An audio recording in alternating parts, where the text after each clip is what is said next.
Bonjour, bonsoir, c'est Depa R. Malam Bosul Boko Landabiso, la H Media Sport. Pour la première fois, s'abonner, partager, commenter au sein de la Romaine Cérémonie. C'est moi, votre humble représentant Ira Maui, c'est depuis Kinshasa, la capitale de la République démocratique du Congo. Vous très bien, ceux qui toyent, c'est que Makambozali. Aujourd'hui, nous sommes là encore pour parler de l'actualité sportive. On va parler de l'actualité sportive congolaise, Tolobla Binationaux, l'émission de Bisso, Toko le classement FIFA.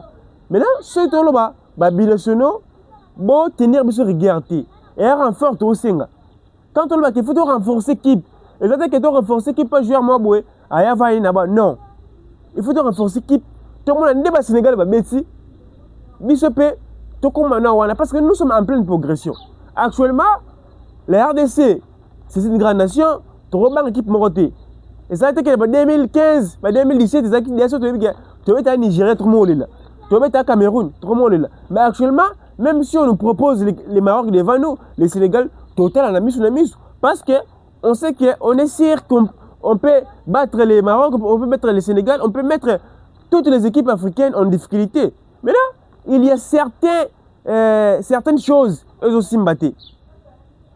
Le mieux à faire, c'est de renforcer l'équipe. Et là, vous avez Mabiso, toi, il y a en pleine progression. Mais là, vous avez Mabiso, l'effet entraîneur, le bac, j'ai fait la continuité de l'équipe. Et c'est mon équipe Nabiso. J'ai vu le Sénégal. J'ai essayé de balancer avec la RDC. On doit renforcer l'équipe. L'entraîneur doit aussi. On doit chercher la concurrence, bien évidemment.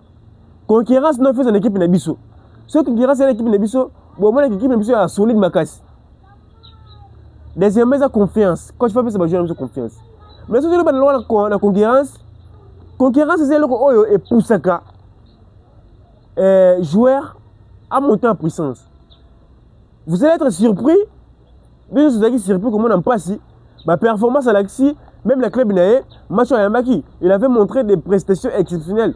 Parce que il sait derrière moi, il y a Epolo, il y a Fayoulou. C'est-à-dire que c'est la réalité, n'a pas chité par exemple les bossons dans la raison pour laquelle à m'attaquer en puissance, concurrence de ça laquelle joueur a progressé. Nous on n'a pas vraiment une grande concurrence dans ma poste Nabiso.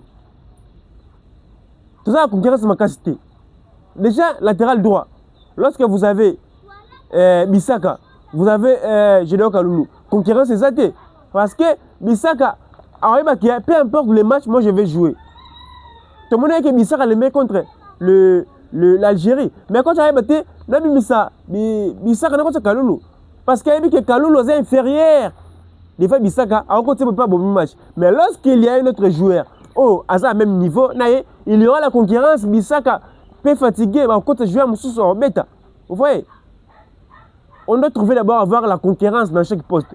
Et on permet à ça, l'icolo. Raison pour laquelle on doit appeler les binationaux. On doit appeler les binationaux. Aujourd'hui, dans notre sélection, si par exemple, tu es bêta, peu importe l'équipe de Nango, ceux qui battent Lembi, c'est Maïel qui va entrer. Concurrence est zatée. Mais lorsque il y a des joueurs, on peut baza en forme, baza bêta. Maïl a combien de temps, mais quand tu peux sender. Tout le monde est au Sénégal a bêti, quand Mobimba, il y a 3 avanceurs. Tous les 3 avanceurs de bêti. Ndiawa bêti, Nicolas Jackson a bêti, Sheriff Ndia a bêti. Parce qu'il y a la concurrence, bon, tu vas bêta, à chaque fois, il va se prouver. Mais si tu as dit que ceux qui sont Lembi, Maïl est comme ton côté. C'est-à-dire qu'on doit renforcer l'équipe. On doit appeler les joueurs qui sont très forts dans leur club. On va attendre des gens qui vont prouver pour coller ces concurrences. On a plus un exemple. On passe au moment de parce que les Simonangaï va jouer, va gardien, va bon gardien, va zali. Ce qu'on a fait l'erreur, va matangaï. C'est-à-dire que la concurrence est poussée à travailler, dire pas comme à un niveau à Zanango. Actuellement, la poteau, tu as la société parce que tout le monde est impasse qui commence à rassurer. Vous voyez? Donc, on doit chercher à avoir la concurrence dans notre équipe. La concurrence. Et qu'on permette à Bisso, tout ça, l'icolo. Raison pour laquelle on doit renforcer l'équipe. J'ai vu, selon l'agenda de l'entraîneur, il sera en Angleterre pour aller voir Lavia, Mavididi, Bakwa. Ils sont nombreux là-bas. Pour aller les contacter. Oui, c'est bien bon. On a une équipe solide. Mais lorsqu'on voulait devenir une grande nation comme le Sénégal et le Maroc, on doit être prêt dans tous les secteurs. On doit être prêt dans tous les secteurs. Aujourd'hui, si on voulait faire la différence entre le Sénégal et la RDC, bon, tout ça a mis une différence entre le Sénégal et la RDC parce que le Sénégal est champion d'Afrique. Tout le monde a militaire. On a des bons militaires. Le Sénégal n'a pas un bon militaire. Mais, le profil militaire, le Sénégalais est différent. Le rôle n'est pas gay, mais tout ça, le militaire est un peu limité. Vous avez regardé. Donc, le militaire, le militaire est frappé. Il faut pas rater. Il y a un match, il y a Sénégal, il y a Maroc. Mané, Bandiaï, Louki, mais on marqué. Ils n'ont pas de game, ils ont marqué. C'est un militaire. Qu'on délivre un match. Mais là, ici en RDC, si on n'arrive pas à marquer, on va fier toutes les responsabilités à SND, à Bakambu et à Maële, mais dans une équipe. Même si avant cette société, il est important aussi, un militaire à marquer. Vous voyez? C'est-à-dire qu'on doit renforcer l'équipe, surtout les militaires. On a des Mouka ou des Sadiques qui sont des très bons militaires, mais on doit renforcer l'équipe. Tout renforcer. Pour bien sûr, pour équipe. On a une coupe de fois show. Les équipes africaines, ils ont une facilité à étudier bisou. Ils ont une facilité à étudier bisou. Bisou, peu importe l'adversaire, nous tu là. So ba kama lembi, maele kama to côté. Bisou as de so muka abandi. Na deuxième mi-temps, vouloir pas aider quand même au côté. Ba biloko wana ba pays africain ba faciliter pour étudier bisou. Mais lorsque on a des différents profils, on a par exemple Lionel Bako sur les bancs, on a la vie sur les bancs. Mutu sama koko lemba. Bako tu peux bakwa a sali pe match. Mais biso ba mettre ton bango, to ça ka boy. O lembi ya côté, ça sera très difficile pour nous. Donc on doit renforcer l'équipe. Bamouka Ouana, c'est important, mais on doit toujours renforcer l'équipe. C'est une équipe nationale, c'est une sélection. Dans la sélection, on utilise la méritocratie. On a mérité dans le bêta. Donc, quand c'est celle qui a utilisé la méritocratie, la civilisation, il y a Piquel. Il avait bien joué. Il y a Piquel, il faut s'en abattre. C'est Sadik. Parce qu'il y a Sadik qui a une hiérarchie, c'est Nicolo, qui est Piquel. Tout le monde il avait bien décidé. Mais pour l'autre choix, c'est tout renforcer l'équipe. Tout ça va jouer au bazar fort. La militaire est l'attaque. Parce que le problème actuellement, c'est le militaire et l'attaque. On a une très belle défense. Chaque joueur, il faut s'en remplacer encore détail.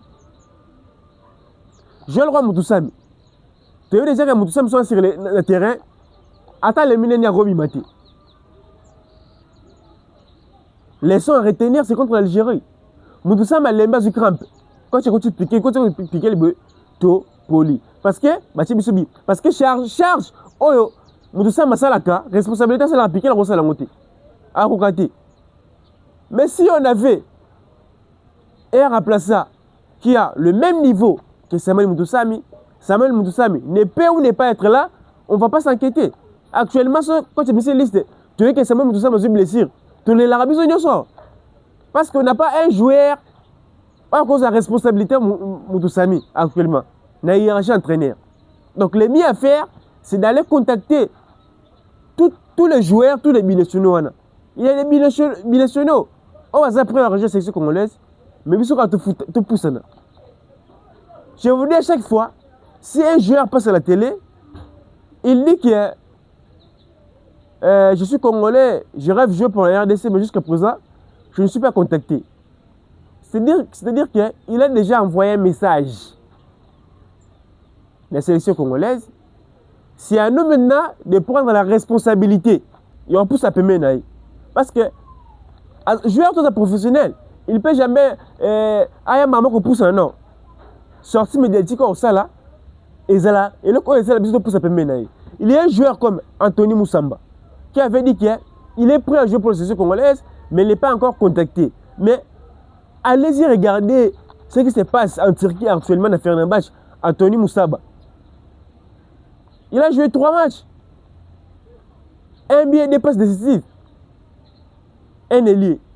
Formidable. Mais il avait dit qu'il est prêt à jouer pour la sélection congolaise. Mais Bisso, quand tu as contacté, tu es là. Tu as commencé à après, non, c'est le temps d'aller les contacter directement.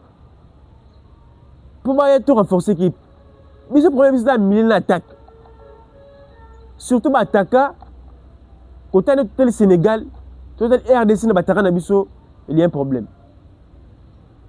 La concurrence est athée. Biso début de l'école, on a Bibi Mbouko en côte. Mais cher Abimi, peut-être Mbouko en côte. Confiance dans la concurrence, il faut que tu utilises. Quand tu as un peu, c'est un joueur confiance. Je leur ai Michel Angel couche. Quand tu as un peu, confiance.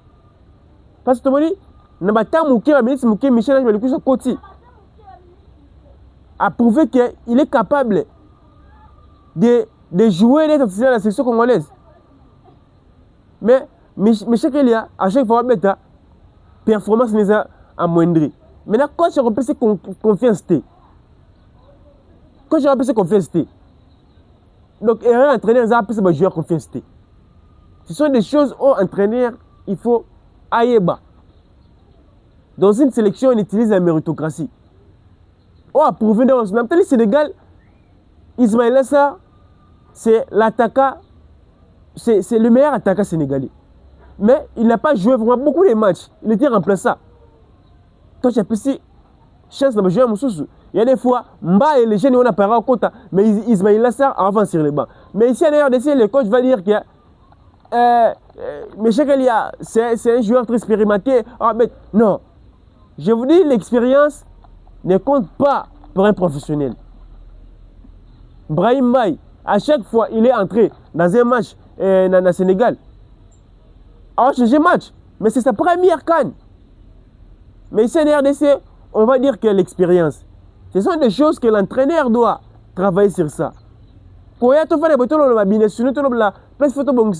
C'est parce que ça nous fait mal. Tout le monde au Sénégal, des fois, a gagné Coupe d'Afrique des Nations. On a gagné le côté. Mais comme des fois, on a tout le monde. Mais des fois, tout le monde a été. Mais, tant que qui le top 3, le Sénégal n'existait pas dans le football. Mais actuellement, le Sénégal est devant la RDC. Jusqu'à présent, on n'a pas encore gagné même la CAN. Depuis Tobotama. Raison pour laquelle ça se passe, on doit renforcer l'équipe. On doit appeler les joueurs qui sont très formidables. Si un joueur n'arrive plus, il faut changer. On ne peut jamais changer directement toute une équipe. Mais on va changer un joueur, si mon équipe peut changer. Tant que vous changer, il faut jouer au Bengue, on n'a pas besoin de confiance. Parce que le joueur tourne soit dans le terrain. En tout cas, prouver de quoi il est capable, il y a de temps en temps. Sipenga, il n'était pas sélectionné. C'était Diangana. Quand Diangana a été blessé, on a appelé Sipenga. Il a joué juste 12 minutes contre les Soudais Kinshasa. Directement, il a sélectionné pour le barrage. Il avait prouvé que c'est un joueur hors comète. Hors qu'on a sélectionné de temps en temps. Mais pourquoi pas de donner la confiance de Bajeni. Bajeni, tout le monde, il faut que tu aies confiance. Quand il faut que tu aies confiance. On a un exemple au Sénégal. Dans le Sénégal, demi-finale contre les demi-finales qui l'Algérie, si je ne me trompe pas. Demi-finale de Bango. J'ai oublié même. Koulibaly a eu blessure. Koulibaly a eu blessure. L'Égypte, pardon. Sénégal, l'Égypte, demi-finale. Koulibaly a eu blessure. Mais si Koulibaly, Mamadou Sarr, c'est un jeune associé à 22 ans. Un petit ballon. Pourquoi j'ai plus qu'il confiance? Mais par exemple, Chancel m'a bimi dans un match, juste roulé là. Pour te dire que n'est pas. Mais Paptu, il avait déjà travaillé, il avait déjà que joueur a potentialité, il a remplacé Koulibaly. Mais dans un match RDC Nigeria, RDC Égypte, pardon, même à une blessure. Donc, on s'est posé ma question. Tout ça, Kampouadi, tout ça, Bouchiri, nani parce que confiance quand tu as joueur de confiance et ça va match coach même ça joueur même contre les Botswana coach c'est ça qui mutumoko avant ça Mbemba avant si Mbemba abeti si attaque Bushiri na Kampuadi coach abeti sous Mbemba après Mbemba il contre Égypte contre Algérie 120 minutes Mbemba lembi coach abeti na Misaye na coach Bushiri abeti na Tonzebe na coach Kampuadi alors coach ndenge nini après c'est donc confiance mais ils ont gêné on va prouver le coach doit commencer à donner la confiance dans la jeune wana attends la bination toujours bien à chaque fois ce coach a fait confiance bon on s'appelle quand attend mon rebeta mais na attend mon rebeta va prouver on sait déjà que Michel Ange Bicouche peut être titulaire devant Michel Kelia mais vu que coach a fait confiance coach a tiré Michel Kelia c'est pas normal ils avaient le coach faut bon ça pour permettre biso tous à l'écolo ah la sélection de dire que vouloir repasser Michel Kabimi bakamba lembi maïle comme ton côté c'est pas bien ce qui ça dit que muka Kabimi et donc même ton côté donc bah j'ai ba bien bango pesa bango conférence trop une question là tu peux savoir conférence ba bête même contre le Nigeria barrage c'est parce que il hésitait de faire rentrer Michel Belkoucha Mbouko Lembi quand tu as hésité a pu se confiance mais la dernière minute va continuer Michel Belkoucha c'est-à-dire que tant qu'il a Betty il a prouvé puis a une responsabilité de tirer penalty mais quand tu as hésité il s'est bleu au coach Fabou Moussa pour équipe de mission comme solide tout ça pour cette Coupe d'Afrique de 2027 ce n'est pas un rêve pour nous c'est un objectif même avec la Coupe du Monde c'est un objectif pour nous de gagner la CAN 2027 de prendre la qualification mais pour prendre la qualification pour gagner la CAN il faut arranger toutes ces choses et permettre à Bissot aux Alikolo ils ont vraiment bon on va prendre la deuxième thématique ils ont dit classement FIFA la RDC vient de gagner 8 places au niveau international tout comme 48e en Afrique tout ça 8e derrière nous c'est les Mali petit à petit nous commençons à progresser c'est ça la progression quand on va progresser tu as que dans la structure on a déjà bien pour actuellement RDC devant Sénégal devant des grandes nations devant les Maroc tu as gagné les années 2017 so est sûr que tout le monde que RDC maintenant Cameroun Nigeria tu l'as déjà mais actuellement total na biso na Cameroun biso na Nigeria biso na Sénégal to bangate c'est-à-dire que nous sommes en pleine progression to ça qui 12e to comme 8e c'est-à-dire que toujours il y a une progression mais progression pour arriver jusqu'au bout il faut arranger toutes les choses qui fait en sorte que l'équipe est vraiment en forme comme il faut de renforcer l'équipe avec des bons attaquants de renforcer l'équipe avec des bons médiateurs et de trouver la concurrence dans une équipe. Au moins, on peut premier, deuxième. Pourquoi pas? Pour autant, Sénégal, à chaque poste, titulaire Azan, Wana Zabon, remplacé par Zabon. Le plus exemple, il y a Koulibaly. Même moi, avec Dieta, Dieta, on met la finalité. Mais Mathieu Bisso, Antoine Mendy, excellent la défense. Excellent la défense. Babimisi, Ndiaye, Bakoti, Mbaye, excellent. Babimisi, Jackson, Bakoti, Sheriff Ndiaye, excellent. Mais Bissou, Babilo, quand même, tu sais, Bissou. Autour de tout trouver des angles. Peut-être qu'on a vraiment 5e, 6e. Si Babilo, quand même, Zali, bon, mon équipe de Bissou, tu comme vraiment Liboso. Pour toi, qui est là, mais Babilo, quand même, tu sais, Bissou. Parce qu'actuellement, à la RDC, tout ça, vraiment, tout le monde a bien été. Mais tout le monde en Sénégal. Ici à Kinshasa. Équipe est banaki match.